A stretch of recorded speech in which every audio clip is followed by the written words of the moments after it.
Chers amis auditeurs, bonsoir. Autour du micro, Xavier Javel. Bonsoir. Pierre Torty du Cercle Henri Lagrange. Bonsoir. Bonsoir. On va parler plutôt de métapolitique ce soir, même si c'est, vous le savez, une de nos saintes horreurs maintenant, cette joli mot de métapolitique. On en fera le sujet d'une émission tout entière, puisqu'on abordera Gramsci. Le titre exact, ce sera Pour en finir avec Gramsci et le gramscisme.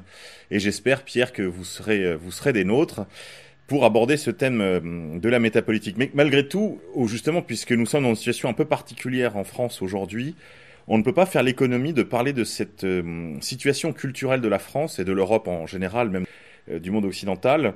Nous allons aborder ce soir, sur les deux rives de l'Atlantique, la question de la culture de masse.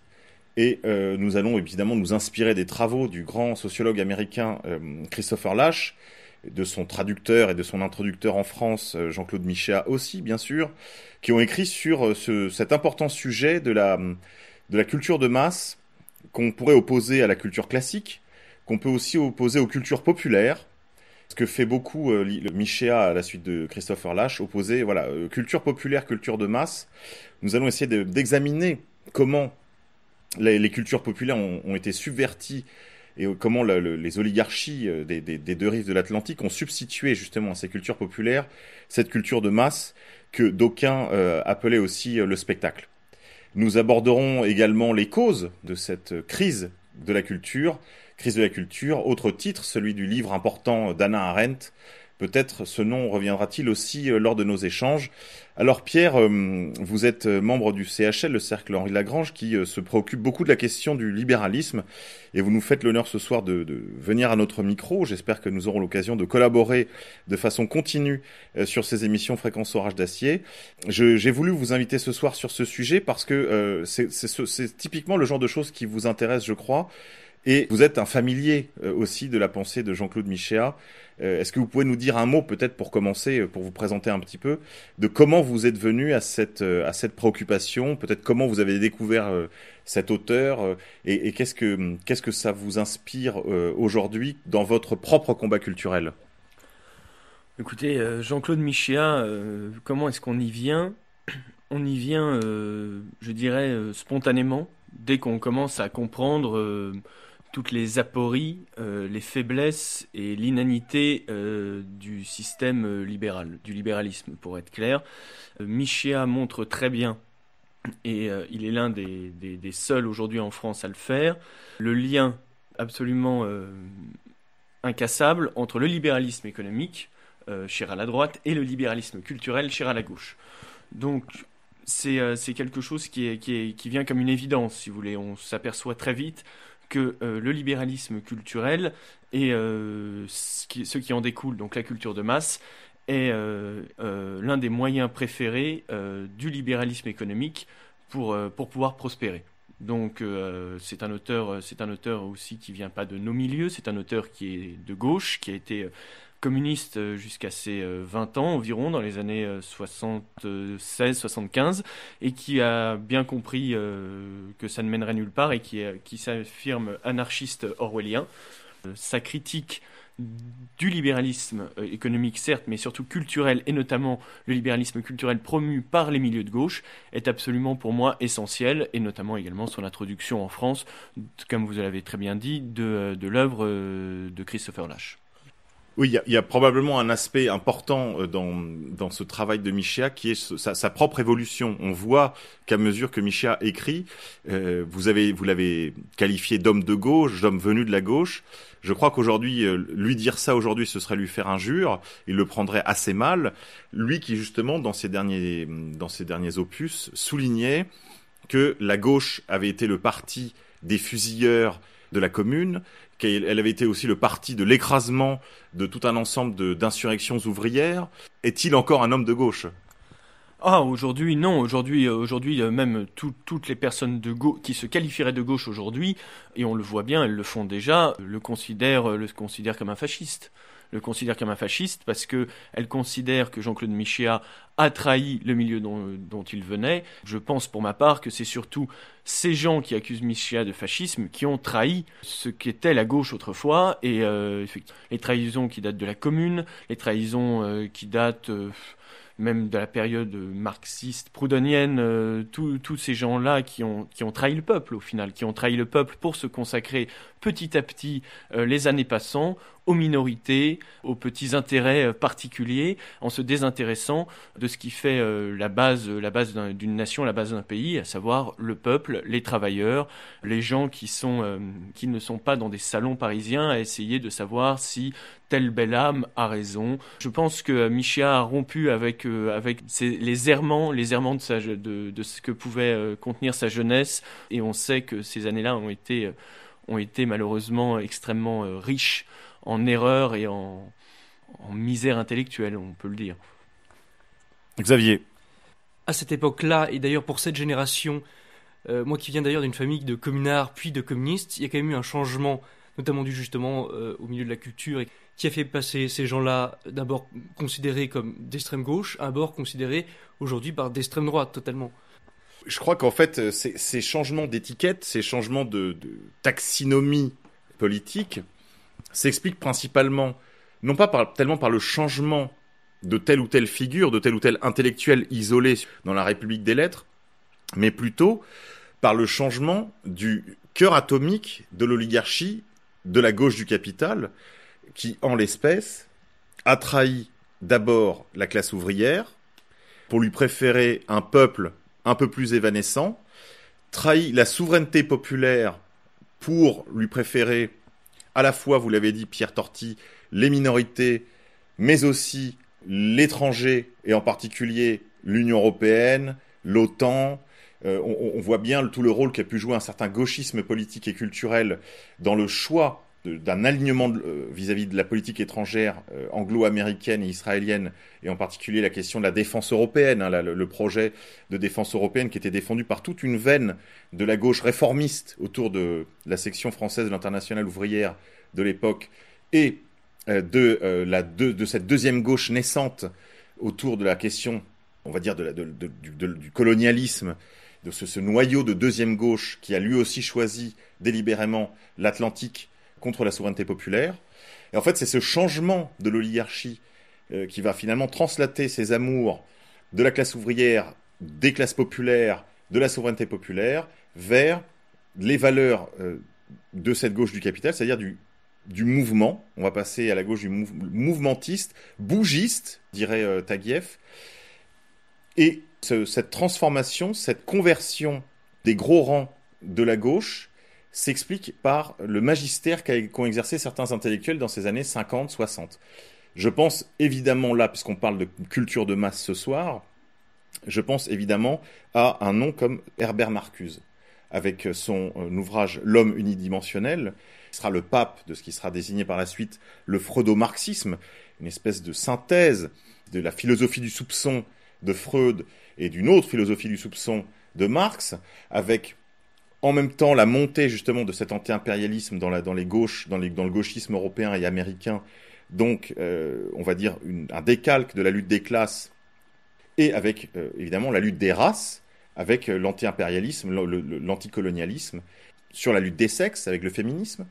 La solution de continuité intellectuelle, je crois, se trouve chez Marcuse, et plus largement dans ce qu'on a appelé l'école de Francfort, avec cette étude magistrale, un peu monstrueuse, de la figure autoritaire, qui cherchait finalement à déraciner dans l'homme européen, dans l'homme euro-américain, toutes les qualités, tous les penchants, toutes les vertus qui finalement renvoyaient au monde ancien, c'est-à-dire un monde essentiellement sédentaire, patriarcal, hiérarchique, autoritaire, stable, pour prendre un qualificatif issu de la psychanalyse, névrosé, c'est-à-dire qui souffre plutôt de la limite pour passer vers un monde nomade, fluide, féminin et pervers, c'est-à-dire qui justement ne connaît pas la limite que lui impose la figure du père. Et c'est là on trouve un Freud d'ailleurs utile, une fois n'est pas coutume. Pierre Torty. Ça me fait penser aussi, on ne peut pas faire l'économie de parler de ce qui a suivi, non pas à Francfort, mais de ce qu'on a appelé l'école française, de Derrida, de Deleuze et surtout et avant tout de Michel Foucault. La responsabilité de Michel Foucault, et ça, François Bousquet, dans son dernier livre « Archéologie d'un fétiche » en parle très bien, c'est que tout ce qu'on constate aujourd'hui sur la déconstruction, curieusement, est né en France, a fait un aller aux États-Unis avant de nous revenir en pleine gueule, parce qu'il n'y a pas un autre mot, et on pâtit aujourd'hui de tout ce qui a été produit par les intellectuels dits de gauche français, faisant partie de cette école française, dans les années 60, 70 et 80. Oui, ce qu'on a appelé la French Theory, une petite parenthèse, une petite précision, il n'y a pas, en effet, Najat Vallaud-Belkacem a beau jeu de dire qu'il n'y a pas de théorie du genre, parce qu'en effet, il n'y a pas de théorie du genre dans les campus américains, pas plus qu'en France. Il y a des gender studies, des études de genre, qui sont évidemment expérimentées aujourd'hui dans les écoles. Les preuves sont surabondantes. Mais se réfugiant derrière cette querelle sémantique, elle a beau jeu, évidemment, de se réfugier derrière cela pour nous donner tort. Et en effet, il y a une espèce de confusion dans l'esprit de beaucoup de militants, par exemple de la Manif pour tous, ou de gens qui se sont préoccupés au moment des journées de retrait de l'école, de la lutte contre l'introduction de ces études de genre à l'école, entre la French Theory, qui est la source des travaux de Butler, qui aujourd'hui d'ailleurs n'écrit plus du tout ce qu'elle écrivait à l'époque sur la question, qui a changé d'avis 10 fois sur le sujet, comme à peu près d'ailleurs tous les auteurs des studies, parce qu'il n'y a pas que des études de genre aux États-Unis. Ça a commencé par les feminist studies, puis les homosexual studies, puis les ethnic studies, toutes sortes d'études, y compris maintenant les queer studies. Je me souviens avoir écrit un article à ce sujet dans la revue Les Épées, ça doit faire presque 15 ans maintenant, sur le queer, qui à l'époque était un mouvement extrêmement marginal et méconnu, et qui aujourd'hui est devenu un mouvement mainstream, un mouvement du courant général, assumé par les gouvernements de droite comme de gauche. Rappelons quand même que c'est Luc Châtel qui a introduit les études de genre dans les manuels scolaires en France, à tout seigneur, tout honneur. Et en effet, vous le disiez, Torti, il y a eu cet aller-retour de la French Theory, rappelons les noms, Foucault, Derrida et Deleuze, qu'on va appeler les déconstructionnistes. C'est l'école de la déconstruction. C'est un petit peu cette idée que Zemmour a essayé de démocratiser, de populariser dans ses différents livres de chroniques, en particulier sur celui sur le suicide français, où il s'attarde sur des dates dont il fait des espèces de petits cailloux blancs pour donner des points de repère finalement à son lectorat, pour comprendre comment 68, qui est la bête noire de toute cette droite, hors ou dans les murs, il essaie d'expliquer 68, il s'agit vraiment d'une décennie de déconstruction appuyée sur des travaux universitaires extrêmement arides, extrêmement pointus, et qui ont été finalement très peu lus, y compris en France, y compris dans les campus américains. Ces choses concernent quelques milliers de personnes, mais c'est bien la preuve que tout commence en philosophie avant de finir en politique publique. Torti, un commentaire sur cette articulation entre théorie et pratique, entre philosophie et politique. C'est surtout que le commentaire que m'inspire votre propos, Monsieur K, c'est que, comme vous le disiez, ce sont la French Theory est quelque chose d'extrêmement aride, d'extrêmement pointu, et pour un public réservé de quelques milliers de personnes.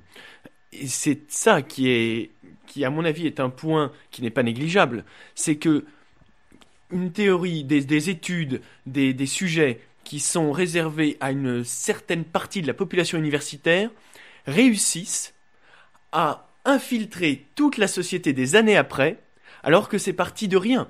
Mais se dire que on part de ça pour arriver à quelque chose qui irradie dans toute la société et qui maintenant, comme vous le dites très bien, Luc Châtel a introduit à son époque dans les programmes, c'est quelque chose qui est assez fascinant.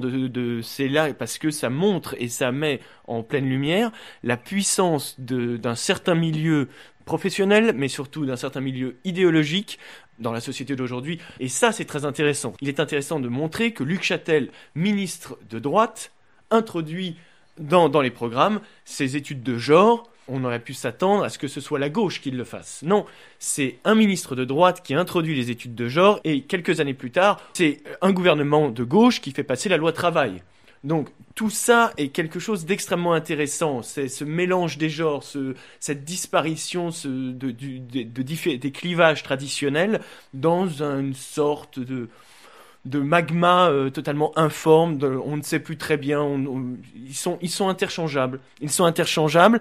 Et le malheur, c'est qu'ils pensent que les populations, quelles qu'elles soient, sont comme eux. Et ça, c'est leur erreur fondamentale parce que le réel leur prouvera le contraire. Vous parliez de cette classe qui entretient une dialectique comme un moteur finalement à des pistons. Lorsqu'un piston monte, l'autre descend. Et en effet, on voit des croisements, on voit des gouvernements de gauche implémenter des politiques économiques ultralibérales. On voit des gouvernements dits de droite mettre en place des réformes sociétales. Rappelons quand même que Nicolas Sarkozy avait quand même pour projet d'introduire le mariage pour tous par la petite porte, par la porte de service, par le statut du beau-parent. Et que, à l'époque, d'ailleurs, c'est, je dois le dire, l'influence de son éminence grise, Patrick Buisson, qui aurait empêché finalement ce désastre de se produire avant la fin du quinquennat Sarkozy. Je dois rappeler que si ces choses s'étaient produites de la sorte, nous n'aurions pas vu la mobilisation que nous avons eue, nous n'aurions pas vu ce réveil français avec les limites, bien sûr, qui l'affectent, mais malgré tout, avec l'immense semaille philosophique, théorique, affective même que ça a représenté. D'ailleurs, je crois, pas de révéler un secret, Xavier, en disant que vous, ça a été la mère de vos batailles jusqu'à présent. Alors oui, tout à fait, c'est à partir de là que j'ai vraiment commencé, assez tôt.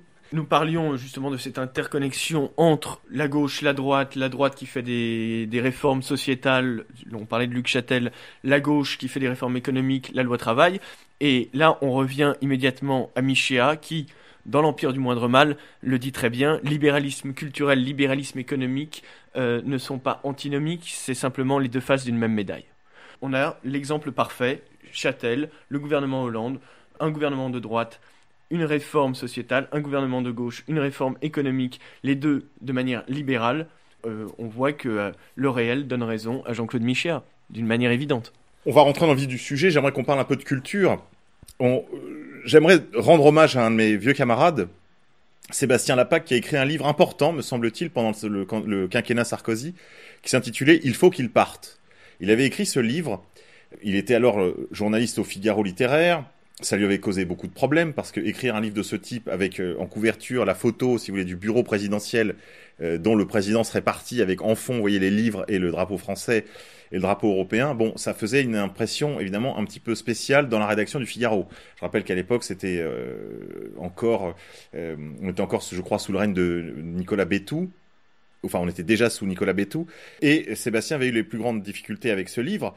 Et l'argument central de son livre, c'était l'inculture et le mépris, l'indifférence la plus parfaite que témoignait Nicolas Sarkozy à l'égard de la culture, en particulier de la culture, de la haute culture, la culture française. Alors, je crois que ici ou là, il s'est confié à avoir lu, je crois, des ouvrages de Marc Lévy, qui, je crois, écrit des choses tout à fait insignifiantes, qui ont fait d'ailleurs l'objet de critiques assez drôlatiques dans le Jour des Nolos, qui est un petit peu le Lagarde et Michard de l'humour, et qui donc proposait des exercices à la fin de leur chapitre sur Marc Lévy. Et on constate un peu aussi cette inculture de la part d'un président comme François Hollande. L'ensemble des élites semble marqué par cette indifférence à la chose de l'esprit, à la République des lettres. Pierre Torty. De toute façon, on le sait bien, quelqu'un comme Nicolas Sarkozy est totalement insensible à la culture que l'on qualifierait de classique par sa vie, son enfance, son existence. Il s'est toujours senti exclu, il n'a jamais pensé et ne s'est jamais senti faire partie du sérail dans lequel évoluaient ses camarades de classe à Neuilly.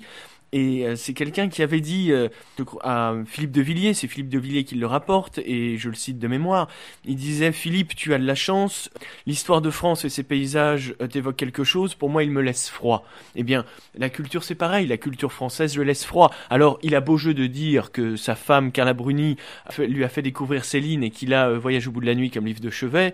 Je demande à voir, je demande à constater, même si c'était vrai, quel crédit pourrait-on apporter au propos d'un homme comme Nicolas Sarkozy et au propos d'une femme qui parle en parlant des Français de souche, du vieux sang pourri des Français. Donc effectivement, hormis quelques esprits éclairés dans la droite moderne, il est malheureux de constater que la droite dans les murs est surtout soumise à l'oligarchie financière et mondialisée et n'a que faire de la culture classique qui pourtant était autrefois son apanage, comme l'histoire a pu le montrer, une culture qui irradiait en France, quelle que soit la classe sociale à laquelle on appartenait.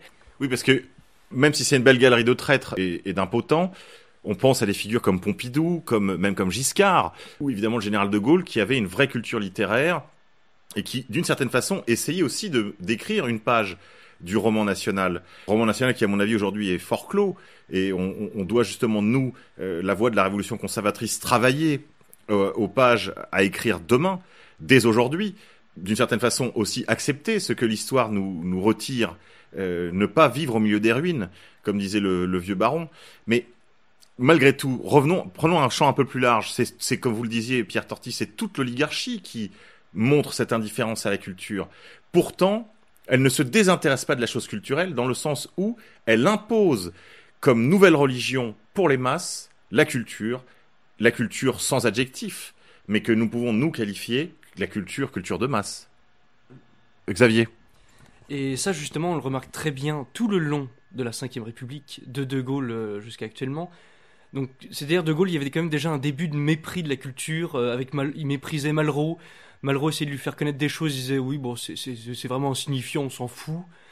Pompidou, bon, il y a eu un mini-rebond. Giscard, ça a été très très bas.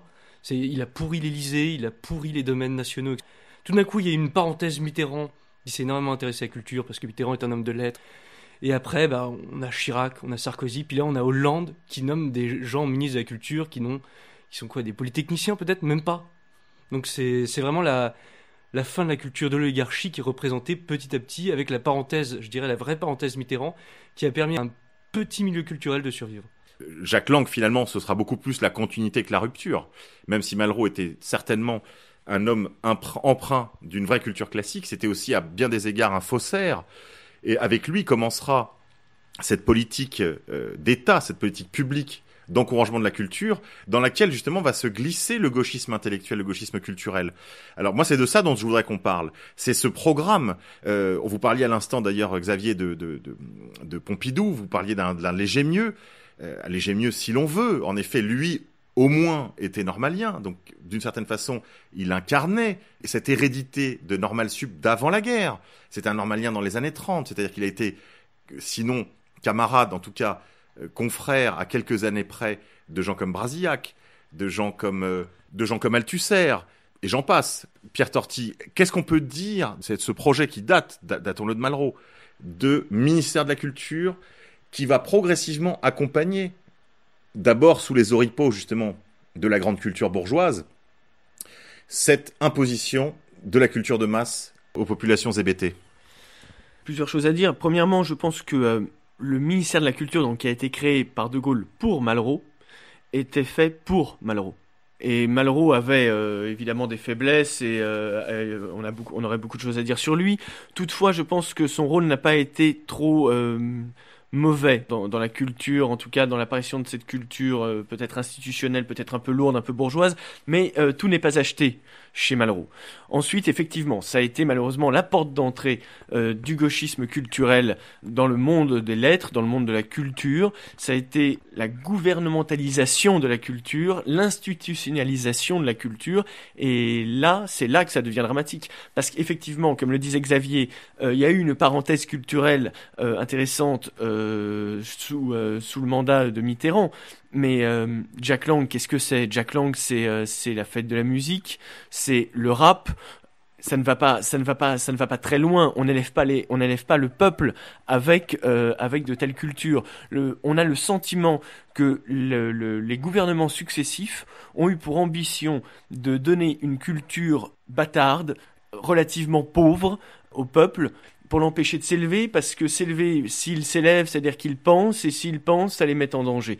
Donc c'est là-dessus, à mon avis, qu'il faudrait appuyer. C'est sur, à mon avis, une volonté, sans tomber dans un complotisme simpliste, mais il y a une baisse du niveau culturel et intellectuel en France depuis une trentaine d'années qui est catastrophique. Et on le voit, même Jack Lang, à qui on pourrait vraiment faire nombre de reproches, même Jack Lang s'oppose frontalement à la politique de Najat Vallaud-Belkacem, notamment sur la disparition du grec et du latin. Même Jack Lang, c'est dire le niveau dans lequel on est tombé. Jack Lang a du mal à reconnaître ses enfants naturels. C'est un peu lui le père de tout ça. Ce que je veux dire, Pierre Torti, c'est que sans trop personnaliser, parce que je crois pas que ce soit de la responsabilité d'un Malraux ou d'un Jack Lang, parce qu'en réalité, ces phénomènes touchent l'ensemble du continent européen, à l'exception notable probablement de l'Europe centrale et de l'Europe orientale. Mais toute l'Europe occidentale est concernée. Occidentale aux deux sens, c'est-à-dire occidentale géographiquement et occidentale au sens où elle appartient au monde globalisé et américanomorphe. Et c'est en ce sens, je l'ai dit en introduction, ces problématiques touchent également l'Amérique du Nord, là aussi prise dans son ensemble, c'est-à-dire même Mexique, États-Unis et Canada. Sans trop personnaliser cette querelle, on voit bien qu'il y a quand même une double dynamique à l'œuvre. Il y a d'une part, vous l'avez dit, une institutionnalisation de la culture et une espèce de d'étatisation de la culture presque sur un schéma soviétique, sur un schéma certes libéral, mais avec malgré tout des politiques publiques, des fonds, en veux-tu, en voilà. On va en reparler après la pause musicale, mais il y a quand même eu l'institution des FRAC, les fonds régionaux d'art contemporain, il y a les maisons de la culture dans presque toutes les communes, il y a le 1% de chaque institution étatique doit consacrer 1% de son budget à l'installation d'une œuvre. Alors évidemment, on peut se féliciter, l'intention est bonne. L'enfer n'est-il pas pavé de bonnes intentions? On va rediscuter de ça juste après. Pour ce qui est des annonces et de l'agenda, retrouvez les conférences de Dextra sur les réseaux sociaux, en particulier sur leur page Facebook. Vous y trouverez tous les détails pratiques. Le 2 décembre, ce sera le journaliste et écrivain Louis Anders qui viendra nous parler des élections et de la consommation, comment on nous influence. Le 9 décembre, ce sera Arnaud Guyot-Janin, journaliste et écrivain, qui viendra faire un examen de la tradition, Evola et Guénon. Et enfin, la semaine d'après, je pense, un spécialiste en histoire politique contemporaine, Thierry M., une conférence sur les réceptions françaises de la révolution conservatrice allemande. Voilà, un sujet passionnant.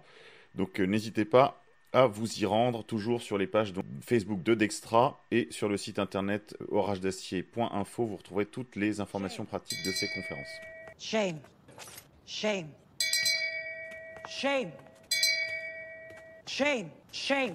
Premier Hall of Shame, Hall de la honte. Pour remercier nos tipeurs, ceux qui nous font des dons sur Tipeee. Vous pouvez retrouver le lien dans la description de cette vidéo. Donc je voudrais remercier ce soir Pyronien pour son don très généreux, Thibaut également, Alex N, ainsi que Arnaud. N'oubliez pas que pour chaque don, il y a une contrepartie. Pour 1 euro, vous serez membre du Hall of Shame de la prochaine émission. Votre nom ou pseudo sera cité à l'antenne. Et puis vos dédicaces seront lues en début d'émission ou avant la pause. Si vous donnez 2 euros, vous pouvez également nous demander de publier une annonce ou un message. On fera part de vos prochains rendez-vous, qui sera lu là aussi avant la pause musicale ou en fin d'émission. Enfin, vous pouvez aussi commander des t-shirts, toujours sur le Tipeee. Pour le montant de 24 euros, vous aurez un t-shirt à tirage limité aux couleurs de la radio. Voilà, on va maintenant passer à la pause musicale et on va écouter Rammstein, We All Live in America.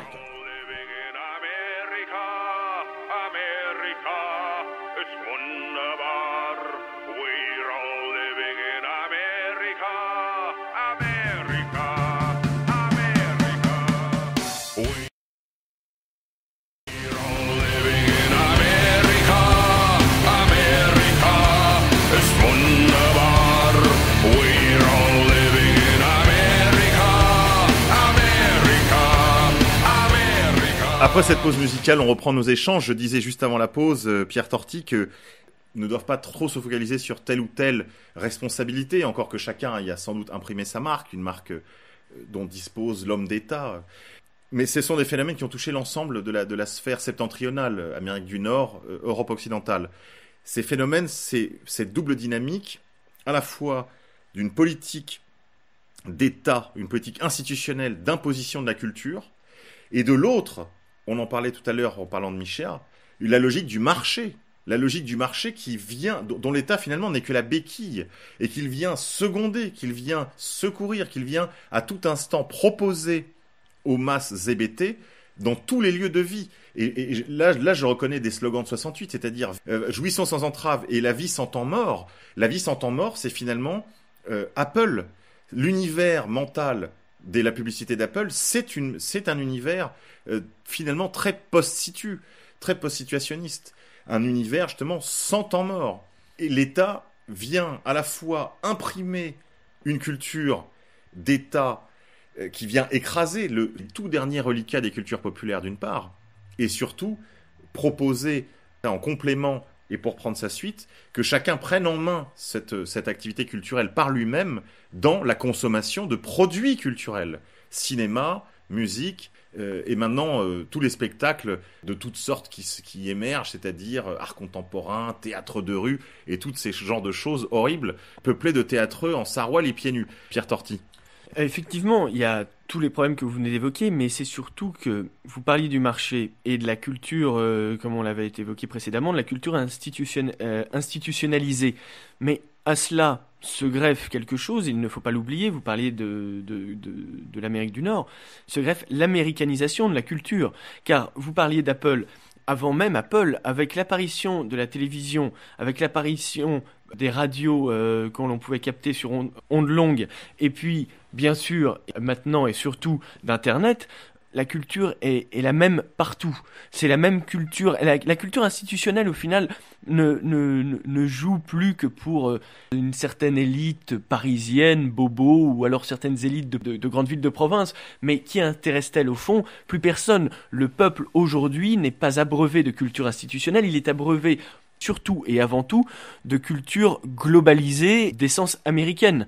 Et c'est une catastrophe parce que vous parliez de la disparition des cultures populaires et des cultures traditionnelles, mais on est en plein dedans. Et la vie sans temps mort est un mode de vie qui est béni pour le marché et pour l'économie libérale. Parce qu'une vie sans temps mort, c'est une vie où l'on s'agite en permanence, où l'on consomme sans cesse, où l'on a besoin de consommer, donc on dépense, donc on fait vivre cette méga machine dont parle Serge Latouche, et on ne prend plus le temps pour soi, pour réfléchir, pour se poser, pour s'interroger sur la marche du monde, sur ne serait-ce même que le sens de sa vie, sur ce que l'on a envie de faire, si notre condition nous plaît. Nous sommes pris dans un vortex, dans une accélération perpétuelle.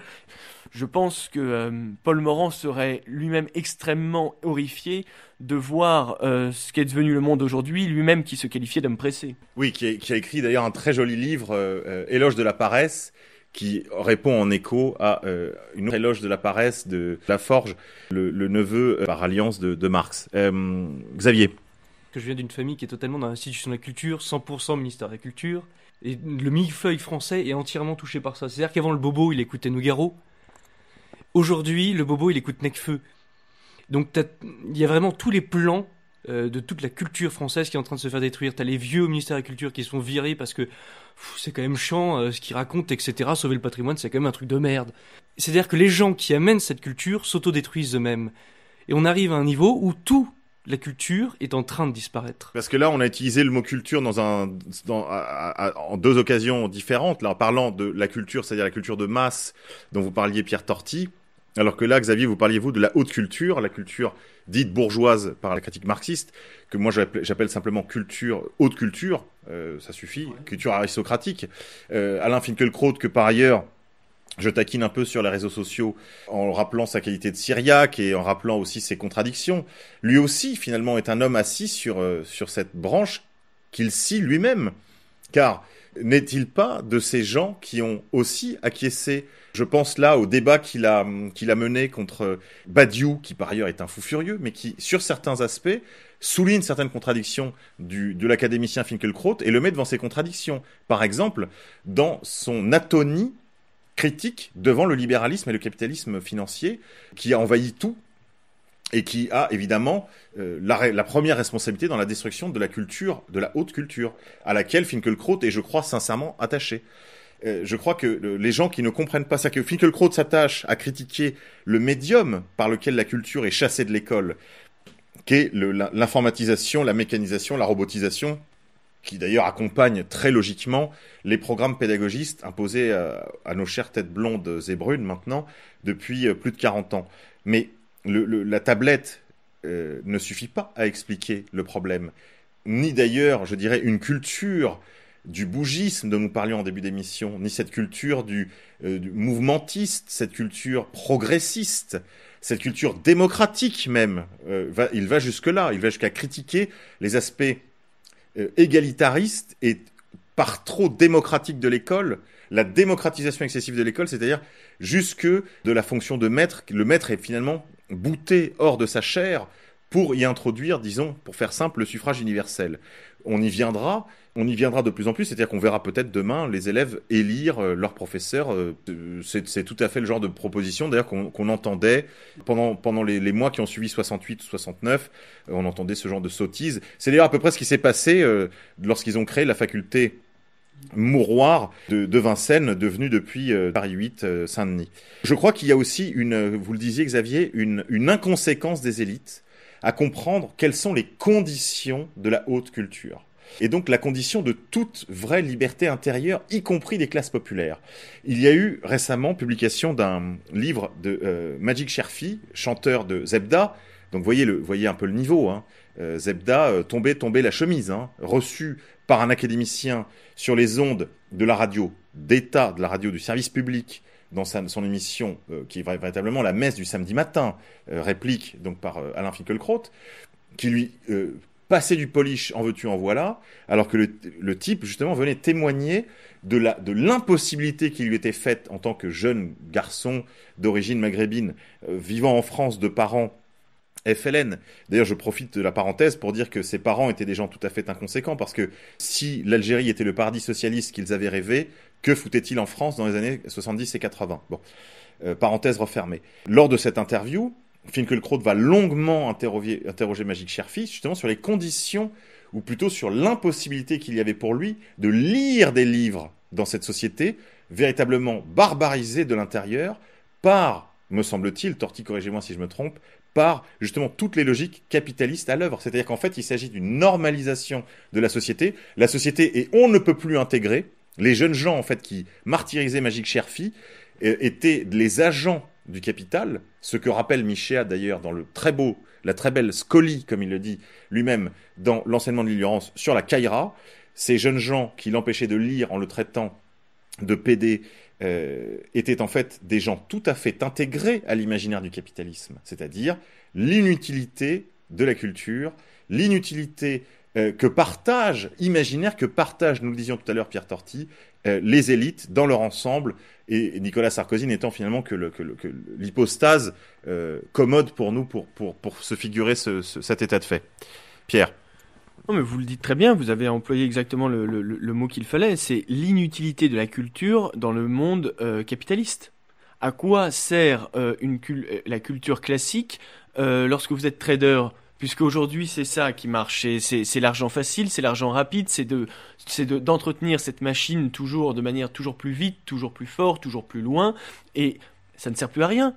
Les humanités aujourd'hui ne servent plus à rien, excusez-moi, et c'est pour ça qu'on voit la disparition progressive du grec, du latin, on ne fait plus de philosophie en terminale scientifique, ça ne sert plus à rien, l'histoire-géographie, bon, pourquoi en faire ?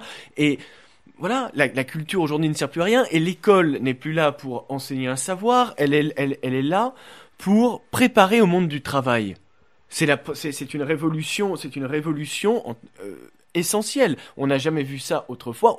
L'enseignement n'était pas là pour préparer à un métier ou au monde du travail. L'école était là pour enseigner des connaissances pour pouvoir ensuite juger en conscience de différents problèmes qui nous étaient amenés de rencontrer au cours de notre vie. Aujourd'hui, l'école est là, il faut se spécialiser de plus en plus tôt. Il faut se prendre sa voie rapidement, savoir ce qu'on veut faire et se spécialiser rapidement pour être prêt à intégrer le monde de l'entreprise ou le monde des professions libérales ou autres. Et le travail manuel est dévalué, l'argent est porté au pinacle, c'est mammon. On est dans une société où mammon est devenu est le nouveau dieu, c'est le dieu argent.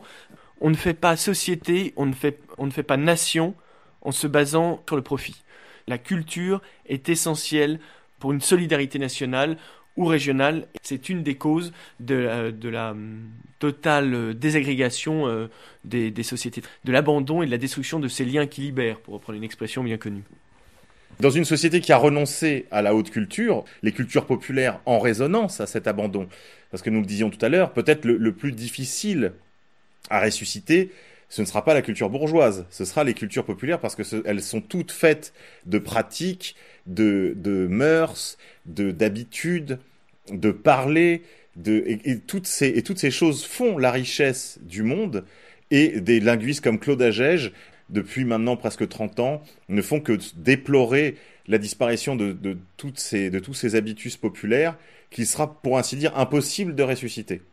En effet, sans la culture, point de commun, et donc aucun vivre ensemble possible, disons les choses telles quelles. Vous savez, chers auditeurs, ici, nous ne sommes pas des tenants du vivre ensemble, nous sommes plutôt des tenants de l'entre-soi, sinon du vivre ensemble, du vivre entre nous, quoi, du vivre entre Français de souche européenne, avec évidemment la part qui revient à nos amis et cousins lointains des trois océans, et à nos quelques camarades de souche étrangères qui se sont mis au service de la patrie, mais qui restent forcément des exceptions tout à fait individuelles.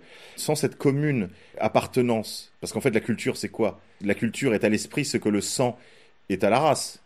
On peut dire ça, Xavier ? Tout à fait, oui, tout à fait, vraiment. C'est une question, pour reprendre un mot vraiment très, très bateau, c'est vraiment l'identité, en fait. Et c'est vraiment une disparition. Ça commence par les langues, ça commence par le patois, petit à petit. Après, ça attaque la bouffe. Après, ça attaque petite chose par petite chose. Et à la place, qu'est-ce qu'on nous sert ? On nous sert d'une espèce d'américaniche moche, qui est vraiment même plus de l'anglais. On supprime Lautner, on nous met du Tarantino. C'est petit à petit comme ça, et c'est point par point. Et c'est une suppression des cultures régionales, des cultures locales, des cultures du village, des cultures de nos grands-parents, de nos arrière-grands-parents, pour une culture globale qui n'en est pas une. Oui, parce qu'on ne peut pas parler de culture, là. En fait, il ne s'agit plus que de commerce. Mais j'aimerais quand même revenir sur un autre aspect de cette culture, c'est l'aspect religieux. Dans un monde sans Dieu, dans un monde totalement déspiritualisé, la culture sert de religion de substitution, au moins aux élites, au moins aux classes bourgeoises. Qu'est-ce que ça vous inspire comme commentaire, Pierre Torty ? Commentaire que ça peut m'inspirer, c'est qu'effectivement, on va porter au pinacle, on va porter au nu des artistes aujourd'hui. Ce sont les nouvelles idoles. Tel artiste contemporain, on a bien vu tout le foin improbable qu'ont pu faire Cormac McCarthy ou Jeff Koons. C'était quelque chose d'inimaginable il y a encore 30 ou 40 ans. Et effectivement, c'est la perte de sacré, perte de spiritualité amène à se construire des veaux d'or au final. Des veaux d'or de bien piètre qualité au vu de ce que, comme vous le dites, non pas la culture mais le commerce mondial nous propose aujourd'hui. On en deviendrait fou, c'est incompréhensible. Comment peut-on en arriver là ? Plus rien ne fait sens, il n'y a plus de commun aujourd'hui malheureusement, il n'y a plus de qualité.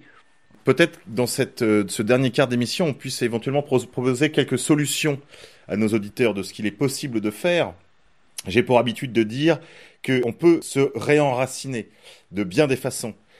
Si on a la chance d'être né dans une province française avec une forte identité, que ce soit une province périphérique, comme la Corse, l'Alsace, la Bretagne ou la Catalogne française, ou même les Flandres françaises, dans toutes ces provinces périphériques, mais aussi dans les provinces du cœur de France, Pays de Loire, Bourgogne, région centre, Auvergne, il y a évidemment d'immenses richesses patrimoniales. Il ne s'agit pas de folklore ici, je n'ai que mépris pour cette approche folklorisante des cultures populaires.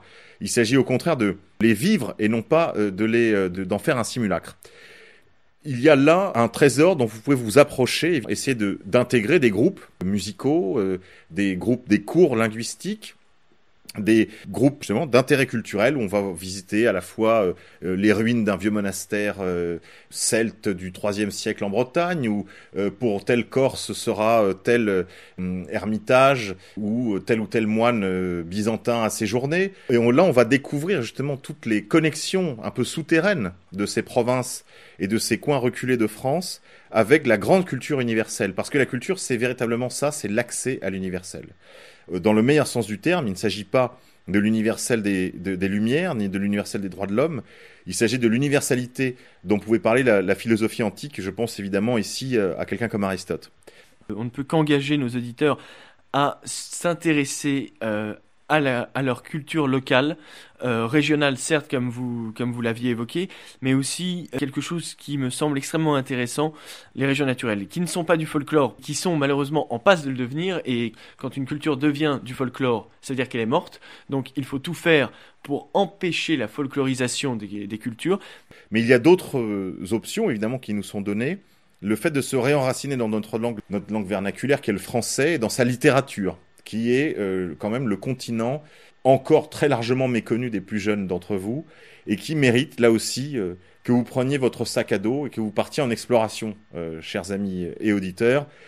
Et là, on peut peut-être donner quelques pistes. Quelles sont les conditions, cher Pierre Torti, pour accéder à cette haute culture, à cette culture montagneuse, cette culture de l'effort? Je sais que beaucoup de nos auditeurs ont été des victimes de la méthode globale. Parfois, la lecture est une activité pénible. Peut-être donner quelques conseils techniques, pratiques. La première chose, peut-être, ne commencez pas par des ouvrages trop volumineux et surtout les conditions de silence. Alors, pour se mettre à la lecture, effectivement, beaucoup de nos auditeurs ont été victimes des programmes scolaires. On peut être dégoûté de la lecture par programme scolaire, par les lectures qu'on leur forçait à avoir. Donc, pour quelqu'un qui n'a pas forcément l'habitude de lire ou qui n'aime pas lire parce qu'il en a un mauvais souvenir, le premier conseil est relativement simple, c'est d'aller piocher un livre qui n'a pas été au programme. Je n'irai jamais conseiller à quelqu'un de commencer à lire en s'attaquant à du Hugo, du Zola ou du Voltaire. Non, prendre quelque chose peut-être de moins connu, mais qui n'est pas forcément de moindre qualité. Notamment si on veut parler effectivement des livres pas trop volumineux, on va pas commencer par les Thibaut de Martin Dugard, ça serait totalement idiot. Des livres de 100, 150, 200 pages maximum sont largement suffisants et parfois beaucoup plus profonds que certains pavés de 700 ou 800 pages.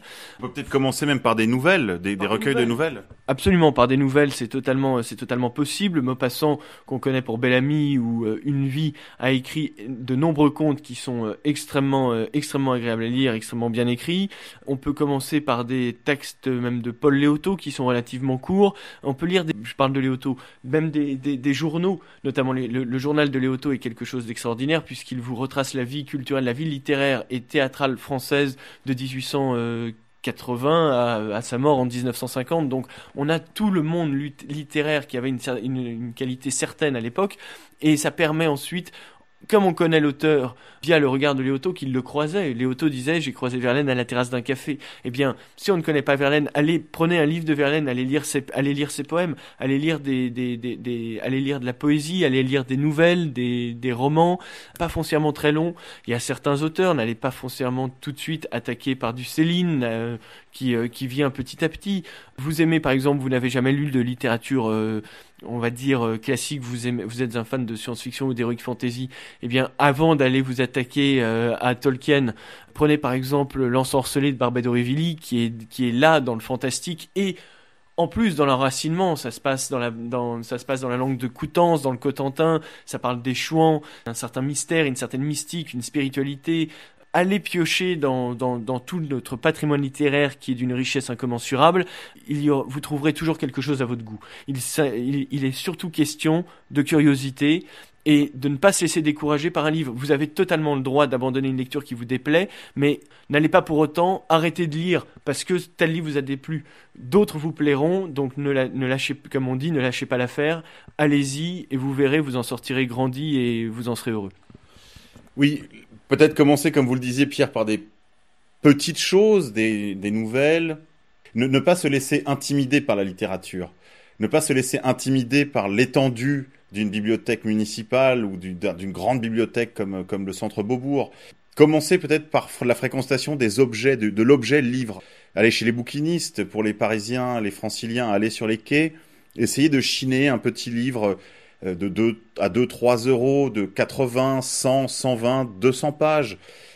Peut privilégier peut-être, comme on le disait, les recueils de nouvelles. Il y a des auteurs de nouvelles absolument merveilleux en langue française. Je pense à Joseph Kessel. Vous avez dit Maupassant, bien sûr, pour ses nouvelles extraordinaires, ses nouvelles fantastiques. Commencer peut-être aussi par des Anglais, pourquoi pas lire Edgar Allan Poe, qui tranche avec cette littérature aussi par sa très grande modernité. Sinon, si, comme l'a dit Pierre, vous aimez la science-fiction ou les littératures de genre, comme on dit maintenant avec un peu de mépris, vous pouvez aussi lire Lovecraft. Voilà, n'hésitez pas à aller sur la littérature de genre. Même vous pouvez commencer par la littérature policière. Il y a ADG, par exemple, dans le policier français. Lire, par exemple, je crois que ça s'appelle En attendant Pépère, je crois. Pierre, vous me corrigez si je dis une sottise.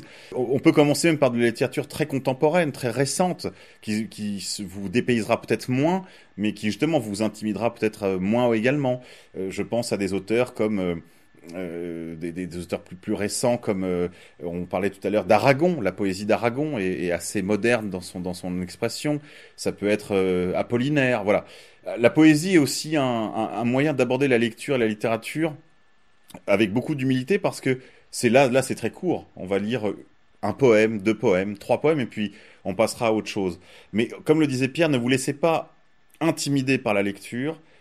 Abandonnez une lecture qui vous a déplu. En effet, ne commencez pas forcément par des choses que vous avez déjà abordées. Moi, par exemple, pour faire part d'une expérience personnelle, j'ai été très contrarié par la lecture de Balzac lorsque j'étais au collège et au lycée.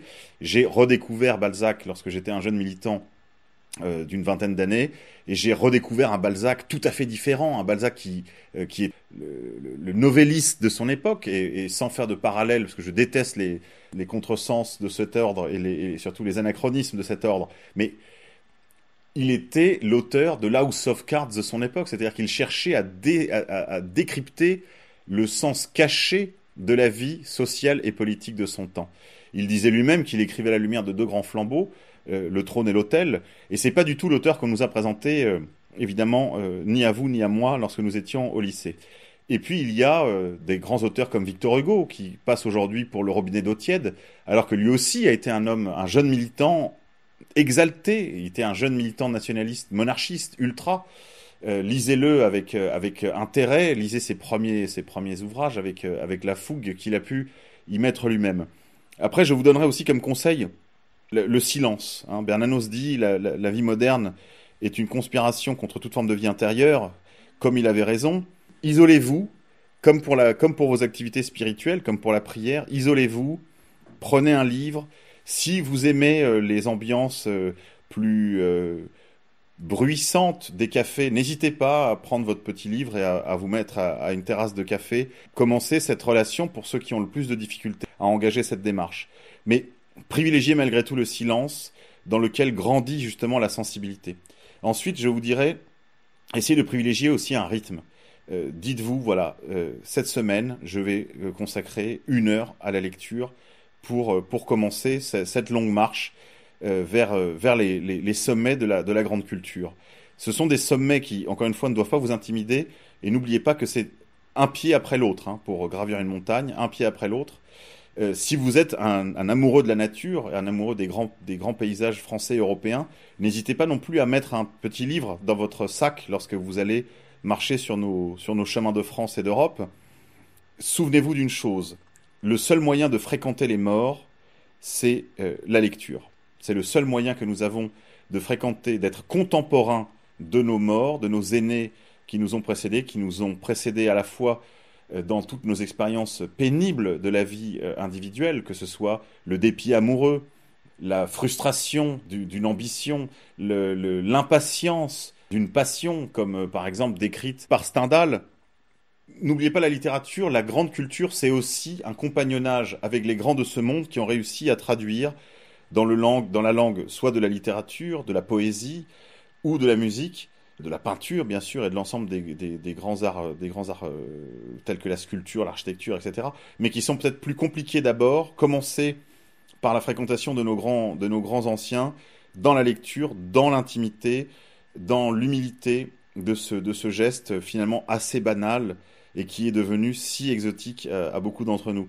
Comment vous lisez vous-même, Xavier? Vous qui n'êtes pas de ma génération, peut-être aurez-vous des recommandations à faire à vos camarades de votre génération? Tout à fait, oui. J'ai aussi eu au départ un petit peu de problème avec la lecture. C'est tout d'abord vraiment de la volonté. Il faut vraiment déjà avoir l'idée de vouloir lire. Et en vrai, faut tomber sur un bon livre qui nous plaît. Moi, par exemple, le livre qui m'a vraiment amené vers la lecture, c'était tout con, c'est Tartarin de Tarascon. Alphonse Daudet, un truc très simple, ça se lit vite fait. Humoristique. Très drôle.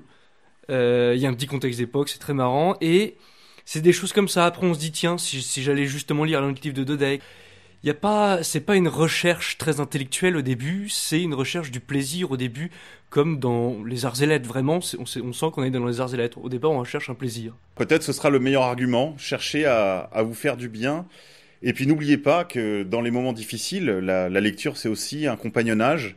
Je l'ai déjà dit, mais par exemple, le dépit amoureux se soigne très bien avec On ne badine pas avec l'amour de Musset. On peut également lire l'écriture sainte, qui est pleine de batailles, de scènes érotiques, de meurtres et de tout ce genre de joyeuseté. Donc c'est là aussi une lecture qui n'est pas du tout ennuyeuse. Et puis alors pour ceux qui ont déjà entamé cette démarche, n'oubliez pas de cultiver aussi votre engagement militant, vos intuitions, vous avez des opinions politiques. Il faut aussi chercher des vérités politiques. C'est bien d'avoir des opinions politiques, mais il faut les traduire en vérités communicables aux autres. Et pour ça, il faut chercher à se doter d'armes. Et ces armes, les armes les plus aiguisées, les plus nécessaires, on l'a vu au début de cette émission, lorsqu'on parlait de la French Theory, les armes les plus nécessaires pour notre combat sont des armes intellectuelles, des armes théoriques. Et pour ça, il faut lire des essais. On a évoqué longuement Michéa et son alter ego américain Christopher Lasch. On peut peut-être donner quelques titres, Pierre Torty. Le complexe d'Orphée de Michéa, l'Empire du Moindre Mal. Ça, pour commencer, je pense que l'Empire du Moindre Mal est absolument essentiel, est une porte d'entrée magistrale et extrêmement facile d'accès. Donc on peut évidemment parler de Junger sur un thème différent de Lasch et de Michéa. Et comme je viens d'évoquer Junger, vous parliez tout à l'heure, Monsieur K, d'auteur contemporain, un auteur extrêmement contemporain, relativement jungérien, qu'on peut, à mon avis, apprécier tout en constatant certaines de ses faiblesses et de ses apories. C'est Sylvain Tesson, qui notamment évoque beaucoup le recours aux forêts. Et je conseillerais, évidemment, dans les forêts de Sibérie, où il traite beaucoup de ce sujet-là, mais aussi son dernier livre sur les chemins noirs, qui a l'avantage, pour aborder la lecture, d'être relativement court. Il fait environ 150 pages et il parle de son cheminement du Mercantour jusqu'au Cotentin sur les chemins noirs, et les chemins noirs ne sont pas seulement des chemins physiques, géographiques, mais aussi intellectuels, de réflexion, de pause, de silence,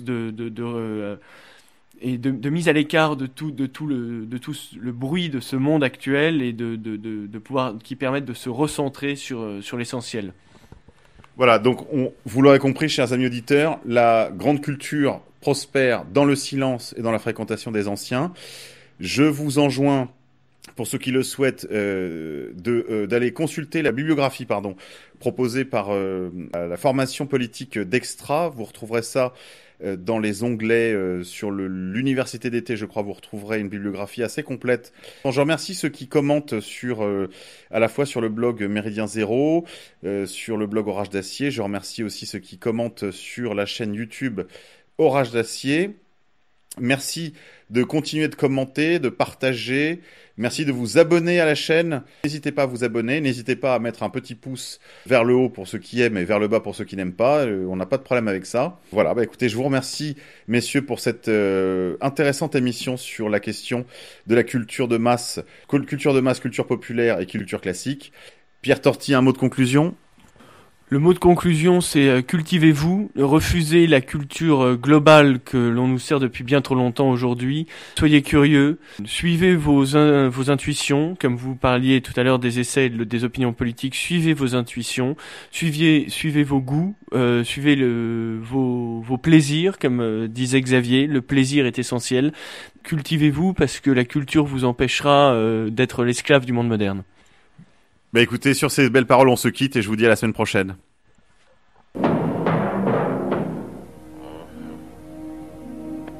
Ainsi, on exerce son matérialisme dialectique.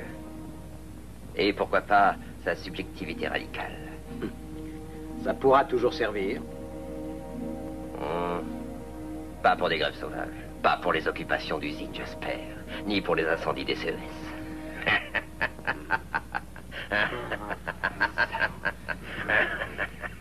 Ni pour les pillages des grandes surfaces. Le travail, voilà votre seul rôle. Travail, famille, patrie, travail, famille, patrie, ne sortez pas de là.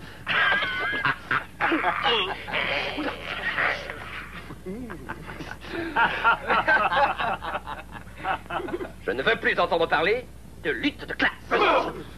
Sinon, je vous envoie à mes sociologues. Et s'il le faut, mes psychiatres, mes urbanistes, mes architectes, mes Foucault, mes Lacan. Et si cela ne vous suffit pas, je vous envoie même un structuraliste. Bureaucrate! Il y en a marre. Je vais quand même pas me crever au chagrin toute ma vie. Tu peux en toucher un mot à ton syndicat, hein? Ou bien l'île Nouvel Observateur, hein? Tu me prends pas un peu pour un con? Tant que ça peut dire.